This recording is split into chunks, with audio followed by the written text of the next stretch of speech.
Ang salawigan po namin ay pinamagatang aral sa buhay. So, lahat tayo ay may pangarap. Nakakaranas ng pagkakamali at natututo rin magpatawad. Sa likod po ng mga karanasang ito, may mahalagang aral na nagbibigay gabay sa ating buhay.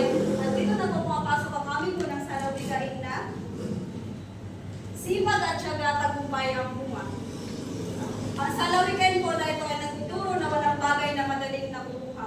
Ang taong masipag at matyaga ay nagkakaroon ng gantimpala sa kanyang pinaghihirapan. At pinapaalala po nito na ang tagumpay ay bunga ng sipag at syaga at hindi ng panari-nari. So ang aming kalawang salawigain ay sa pagkakamali may aral na baon.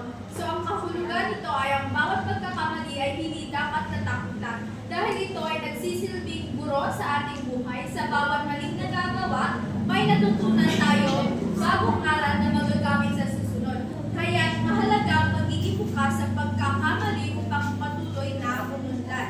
So ang aming huling salawigain ay ang marunong magpatawad, magaan ang kalooban. So ang kahulugan nito ay ang pagpapatawad ay hindi lamang para sa tao nagkamali, kundi para rin sa ating sarili. So pag natuto tayo magpatawad, nawawala ang bigat ng